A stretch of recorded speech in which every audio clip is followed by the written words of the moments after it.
بسم اللہ الرحمن الرحیم الحمد للہ رب العالمین والعاقبۃ للمتقین الصلاۃ والسلام علی سید الانبیاء والمرسلین اما بعد فاعوذ باللہ من الشیطان الرجیم بسم اللہ الرحمن الرحیم رب اشرح لی صدری ویسر لی امری واحلل عقدۃ من لسانی یفقہوا قولی ربی یسر ولا تعسر وتمم بالخیر وبک نستعین الصلاۃ والسلام علیک یا سیدی یا رسول اللہ، الصلاۃ والسلام علیک یا سیدی یا حبیب اللہ۔ تو کل ہم نے 16ویں پارے کی تفسیر کا خلاصہ پڑھا، جس میں سورۃ الکہف، سورۃ المریم اور سورۃ الطٰہٰ موجود تھی۔ ہم نے جو کچھ پڑھا مین پوائنٹس پڑھتے ہوئے ریپیٹ کرتے ہوئے ہم اپنے آج کے پارے کی طرف چلتے ہیں۔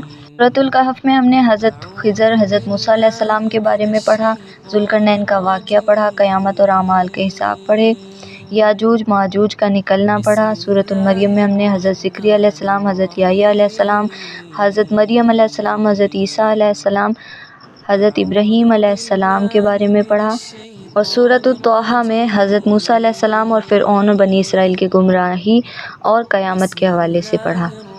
تو آج ہم نے 17ویں پارے کی تفسیر کا خلاصہ پڑھنا ہے۔ 17ویں پارے میں سورۃ الانبیاء اور سورۃ الحج موجود ہے۔ سورۃ الانبیاء کی کل آیات 112، سورۃ الحج کی کل آیات 78 ہیں۔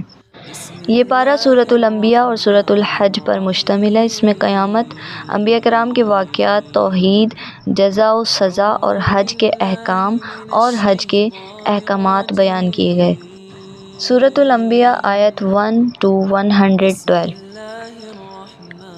اس سورت کی آیت نمبر 1 to 10 میں اللہ تعالیٰ نے قیامت قریب آنے کے حوالے سے ذکر فرمایا، لوگوں کا قیامت سے غافل ہونا، قرآن کے پیغام کو مذاق سمجھنا۔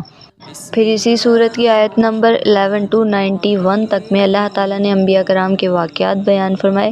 حضرت ابراہیم علیہ السلام نے اپنی قوم کے بتوں کو توڑا اور اللہ کی وحدانیت بیان کی۔ حضرت ایوب علیہ السلام کی آزمائش اور صبر کا ذکر فرمایا۔ حضرت یونس علیہ السلام کا مچھلی کے پیٹ میں جانا اور اللہ سے دعا کرنا۔ حضرت زکریا علیہ السلام کی دعا پر حضرت یحییٰ علیہ السلام کی ولادت کا ذکر فرمایا۔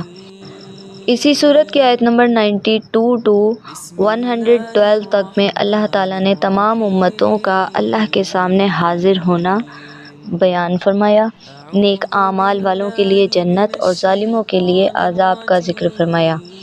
پوائنٹ نمبر 2، سورۃ الحج، آیات نمبر 1 to 78۔ سورۃ الحج کی آیت نمبر 1 to 25 تک میں اللہ تعالیٰ نے قیامت اور انسان کی بے بسی کا ذکر فرمایا، قیامت کا ہولناک منظر، شرک کی مذمت اور توحید کی دعوت کا ذکر بھی موجود ہے۔ سورۃ الحج میں آیت نمبر 26 to 38 تک میں اللہ تعالیٰ نے حج کے احکام بیان فرمائے، حضرت ابراہیم علیہ السلام کو کعبے کی تعمیر کرنے کا حکم فرمایا، حج کی فرضیت اور فضائل بیان کیے گئے۔ اسی صورت میں آیت نمبر 39 to 78 تک میں اللہ تعالیٰ نے جہاد اور دین کی حفاظت کا ذکر فرمایا، مسلمانوں کو ظلم کے خلاف لڑنے کی اجازت دی گئی، اللہ کی راہ میں قربانی اور نماز کا حکم دیا گیا، امت مسلمہ کو بہترین امت قرار دیا گیا۔ ساتھ ہی یہ بتاتی چلوں کہ حج کن لوگوں پر فرض ہے۔ حج اسلام کے 5 ارکان میں سے ایک ہے اور ہر صاحب استطاعت مسلمان پر زندگی میں ایک بار فرض ہے۔ قرآن و حدیث کے مطابق مسلمان ہونا یعنی غیر مسلم پر حج فرض نہیں ہے۔ مسلمان ہونا، عاقل و بالغ ہونا، نابالغ اور پاگل شخص پر حج فرض نہیں ہے۔ آزاد ہونا، غلام پر حج فرض نہیں ہے۔ مالی استطاعت ہونا یعنی اتنا مال ہو کہ سفر کے اخراجات اور گھر والوں کی ضروریات پوری ہو سکے۔ جسمانی استطاعت ہونا یعنی صحت مند ہونا اور سفر کرنے کے قابل ہو۔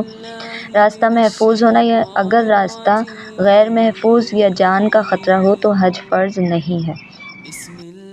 اس شخص پر حج فرض ہے جو ان شرائط پر پورا اترے، مطلب مسلمان ہو، آزاد ہو، مالی استطاعت ہو اس کو، جسمانی استطاعت ہو، راستہ اس کا محفوظ ہو۔ اور جو شخص ان تمام شرائط کے پانے کے باوجود جان بوجھ کر حج نہ کرے حج کا انکار کرے یا حج ادا نہ کرے تو اللہ تعالیٰ قرآن کریم میں اس کے بارے میں فرماتا ہے سورۃ آل عمران میں وَلِلَّهِ عَلَى النَّاسِ حِجُّ الْبَيْتِ مَنِ اسْتَطَاعَ إِلَيْهِ سَبِيلًا وَمَنْ كَفَرَ فَإِنَّ اللَّهَ غَنِيٌّ عَنِ الْعَالَمِينَ، اور اللہ کے لیے لوگوں پر اس کے گھر کا حج فرض ہے جو اس تک پہنچے کہ اس کی استطاعت رکھتا ہو، اور جو انکار کرے تو بے شک اللہ تعالیٰ تمام جہانوں سے بے نیاز ہے۔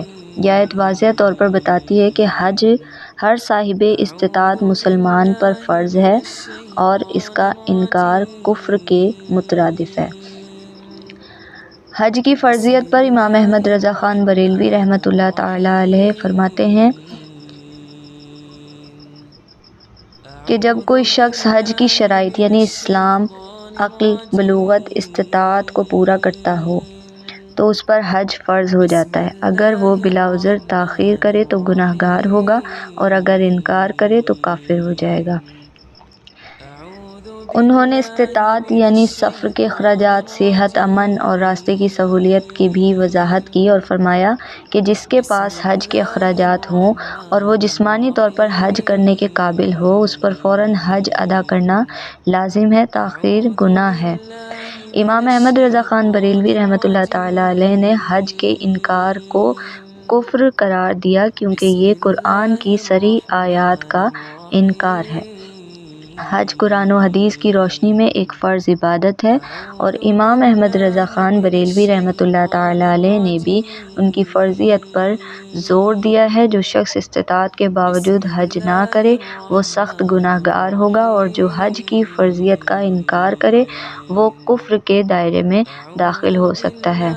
اور نبی کریم صلی اللہ علیہ وآلہ وسلم کی بہت سی احادیث موجود ہیں روایات میں کہ نبی کریم صلی اللہ علیہ وآلہ وسلم نے بھی حج کی تاخیر کو گناہ فرمایا، حج کی تاخیر کو کرنے سے منع فرمایا اس شخص کے لیے کہ جو استطاعت رکھتا ہو۔ تو آج ہم نے 17ویں پارے میں سورۃ الانبیاء میں قیامت، انبیاء کی آزمائش، صبر اور اللہ کی قدرت کے حوالے سے پڑھا، اور سورۃ الحج میں حج کے احکام، قیامت اور دین کی سربلندی کے حوالے سے پڑھا۔ اللہ کریم میرا بتانا، آپ کا سننا اپنی پاک بارگاہ میں قبول فرمائے۔ میرے بتانے اور آپ کے سننے میں جو بھی غلطی، بے ادبی، کوتاہی ہوئی ان تمام کو معاف فرمائے۔ آخر میں درود پاک کی کثرت کیجیے۔ درود پاک کی کثرت کرنے والا نبی کریم صلی اللہ علیہ وآلہ وسلم کے قرب کو حاصل کر لیتا ہے۔